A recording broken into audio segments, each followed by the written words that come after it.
ladies and gentlemen, ladies and gentlemen, ladies and gentlemen, boys and girls from across the world. You're listening to Bad Decisions with Jazz.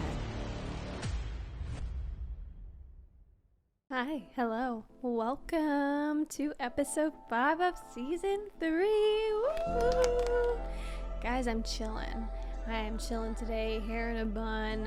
I still have my PJs on in the bottom half, so yeah, and that really does tie into today's topic of inspiration, the I in exhaustion, because I am exhausted. Sound like it, but believe me, that is definitely me being exhausted, and like the whole, you know when you're like just energized out of nowhere and just like it's like crack at hours. And yeah, that's me right now. I am 100% exhausted, mentally, emotionally, physically, spiritually. Your girl is exhausted, and that is what we're talking about today. So the topic of inspiration, I'm not even gonna lie to you, it stemmed from my phone saying you have 10% battery, because that's how I feel on a 24/7, 365 kind of basis these days.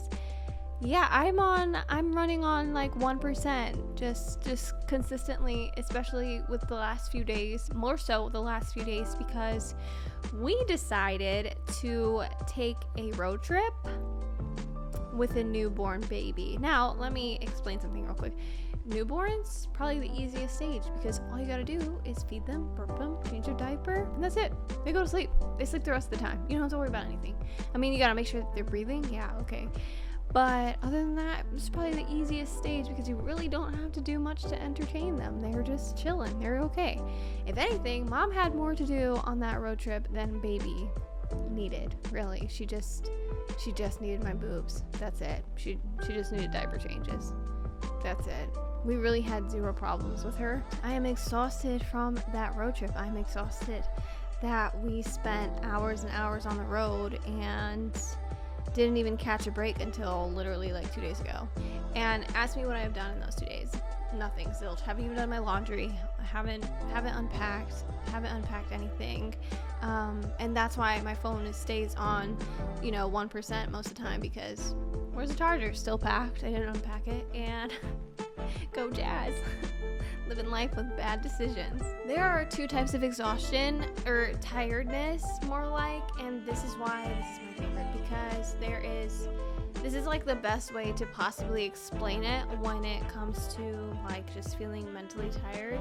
There is tiredness that you just need to sleep and get some rest, and bam, charged up, ready to go to face the new challenges of the day. And then there is tiredness where it's more like, I just need some peace and quiet and tranquility and zen moments. And that, to me, that is probably the hardest kind of exhaustion to go through, because you want peace. You want to be able to just sit down, read a book, play the game, do nothing, sit in silence, whatever you want to do. You just want to be able to just do that for a second.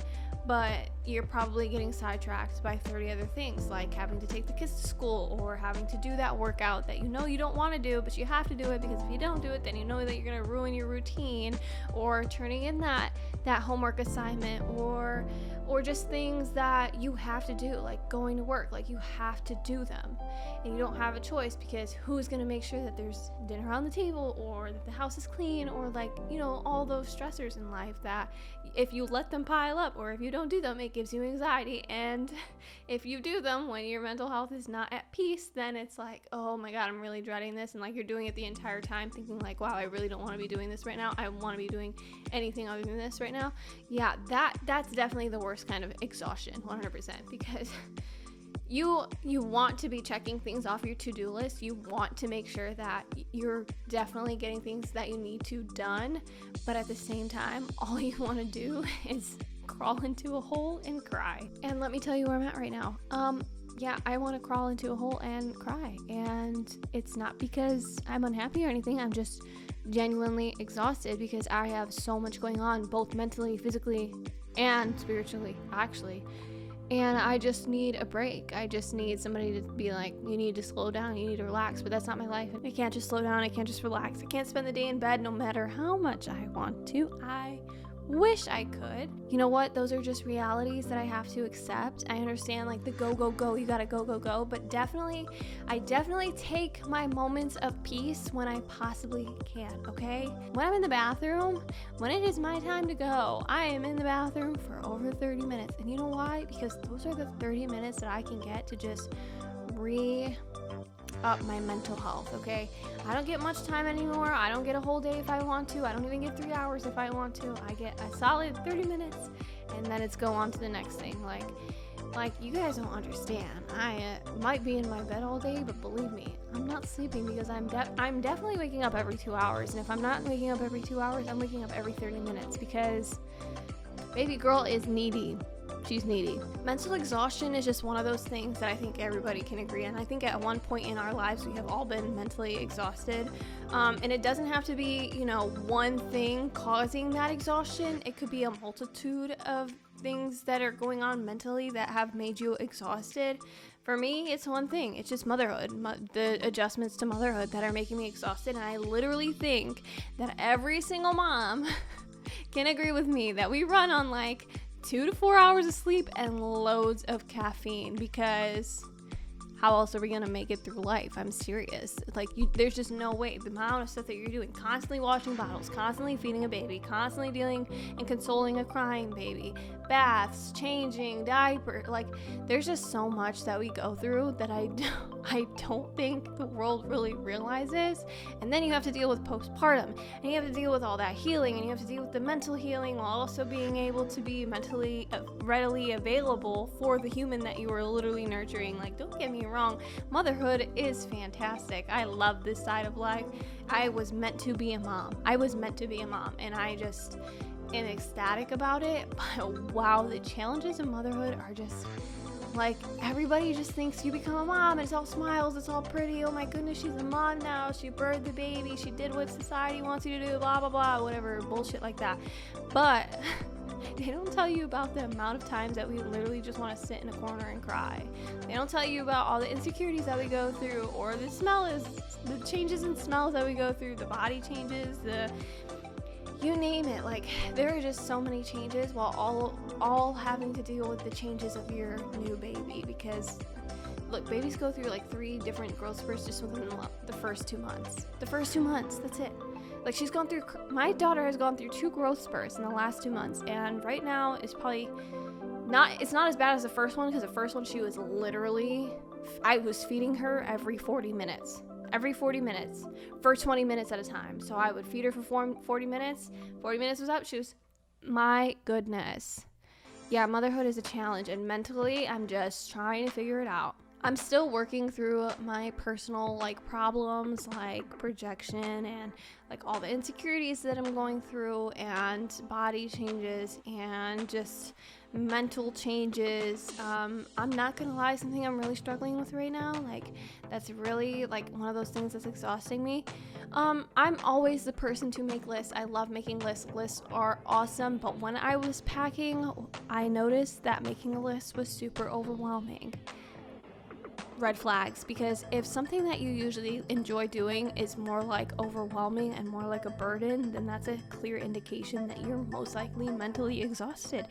And you probably should take a step back and just find your mental peace. Maybe meditate or something. Sometime, once in a blue moon, I will light a candle in front of me and I will just meditate in the darkness. And I am the biggest, and I say this almost every episode, I legitimately am the biggest antisocial motherfucker that I know when it comes to mental exhaustion. Listen, let me tell you how I figured this out, especially when we came back from our road trip, okay? I love my husband. I love my husband to death. I love talking to him. I love it when he talks to me. I will just sit there and all wow, dude, and we will just laugh. We will just laugh our butts off. It's not even any of the conversations that we have are draining or anything. We genuinely just make each other laugh literally all the time.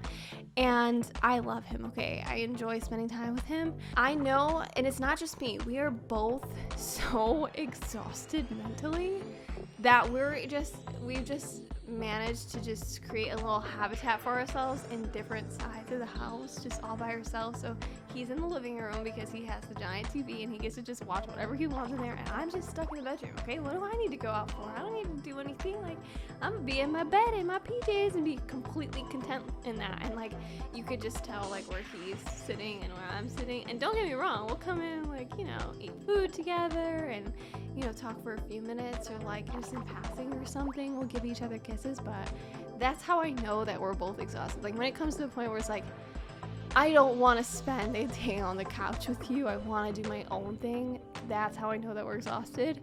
So I love him to death, but that was my clear indication that, oh wow, I am tired of other company other than my own. And you know what? That's important for us. That's healthy for us. That's healthy for relationships, because that means that we are clearly putting ourselves first when we really need to, instead of forcing ourselves to keep going. And you know what? That creates a super toxic relationship if you just force yourself to keep pushing and keep going. Because there are moments where I have, and I'm just like, wow, I'm a little toxic right now, because I'll get like jealous or envious because he'll be doing something that I want to do instead.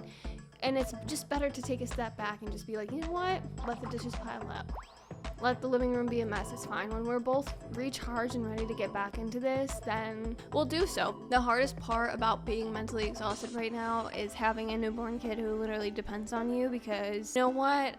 I miss sleeping whenever I want to just close my eyes and take a nap. Yet I can't do that anymore, because the minute she cries, one of us has to take care of her. So, and usually the minute she cries, we're both up and we're just like, well, I'm not going back to bed now. And that's definitely the biggest challenge mentally, having to take care of a human, having to make sure that she's okay, and while also trying to make sure that I'm okay. Physically, I'm exhausted for the obvious reason. We've been in a car for over 24 hours, and that is exhausting on my body. Like, listen, I have to pump every 2 hours or less, okay? I can push it to 3 hours, but if I push it to 3 hours, most likely I'm engorged. It hurts. It's not fun to deal with. And don't get me wrong, boobies that are engorged are nice looking boobies, okay? But they are the most painful thing in the world, okay? Very, very painful. So yeah, I want to release the milk from them once in a while. It's kind of like, did you guys ever put milk in like gloves and then just squeeze it and just see, like, yeah, that's kind of what your boobs feel like. It's just milk in a glove and you're just squeezing the living shit out of it, and either it's gonna pop or it's just gonna swell up and swell up and swell up and just become overloaded. Love that I can provide those nutrients for my human, but it is exhausting because I have a timer set on my phone for every 2 hours, like every 2 hours. And you know what? I don't even need the timer because my body will just let me know.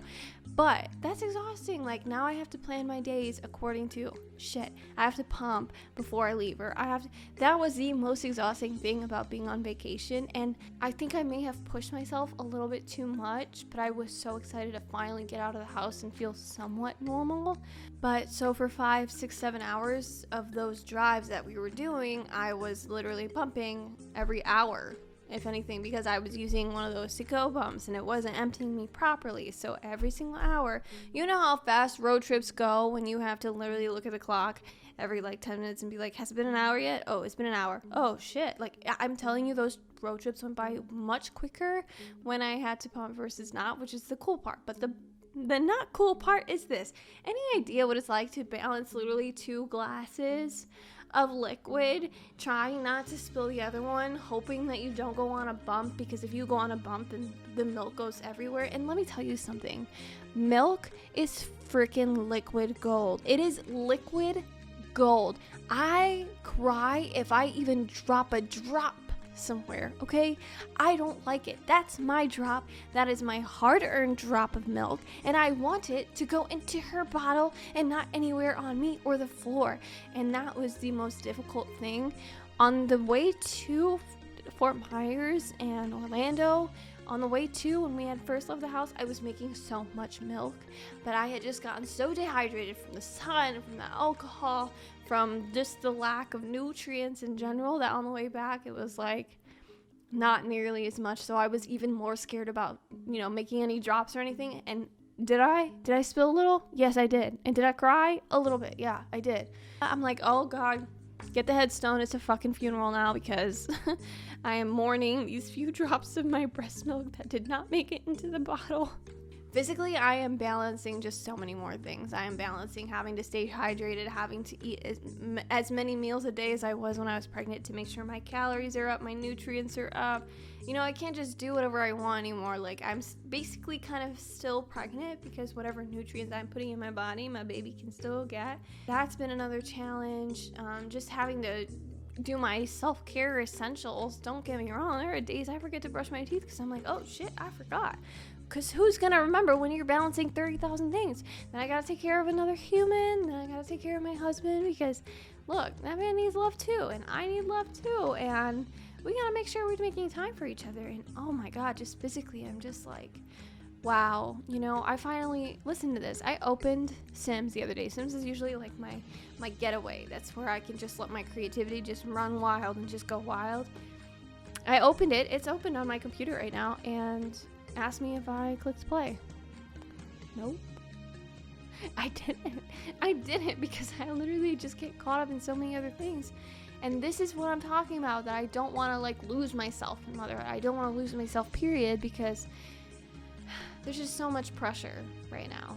I wouldn't say that I'm so much spiritually exhausted, but I have been there before. Okay, I have been spiritually exhausted before, and that, I think that is the worst one, because if your spiritual is off and your peace is off, who the hell wants that? Who wants their inner peace to be off like that? And not saying everybody is religious or believes in God, but you know, it's in some form, some way, there is some kind of spiritual entity to everybody, whether it's self or it's, you know, externally.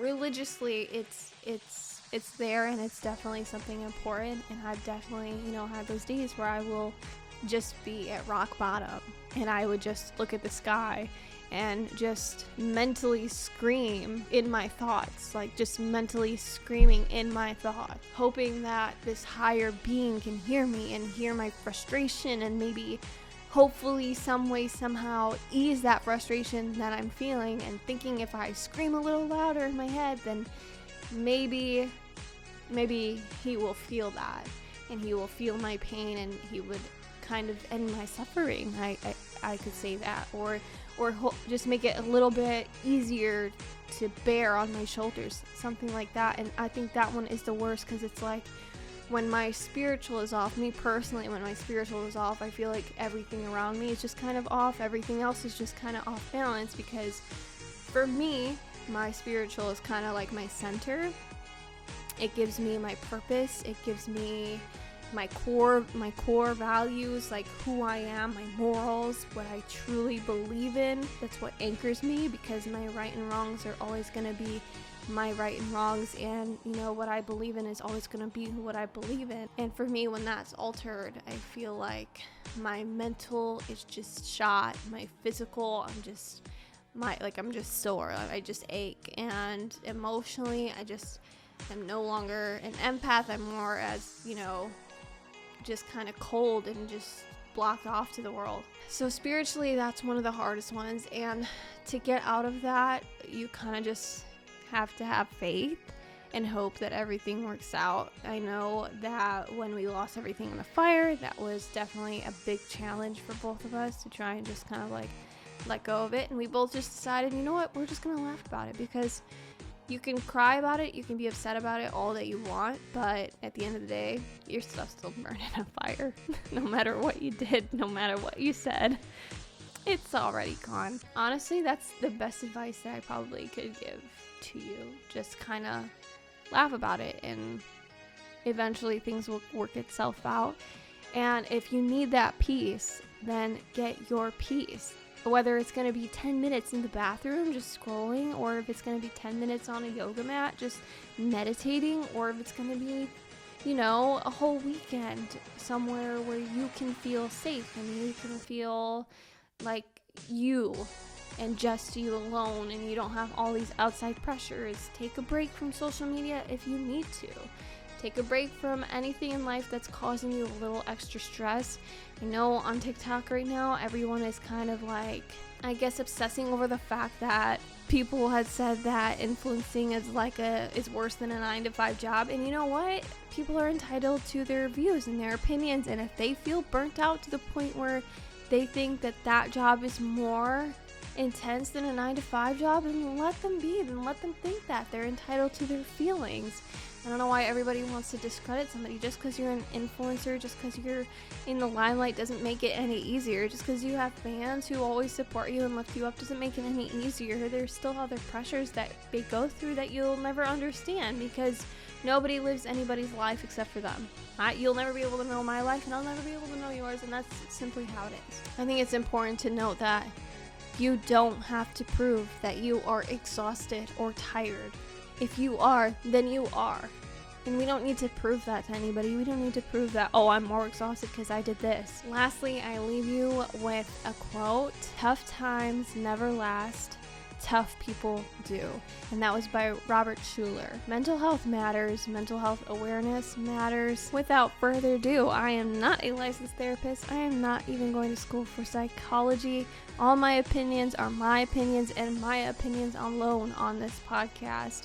All the research I have done is through the search engine that we know and love, Google. Let me hear it for Google. Don't forget to like this video and subscribe to my channel, please. I am most active on TikTok, always, probably always will be. Second most active on Instagram, so definitely follow me there. I hope you guys enjoyed this video. I love you all so much, and I will see you in next week's episode. Be safe, be happy, and be loved. XOXO Jas.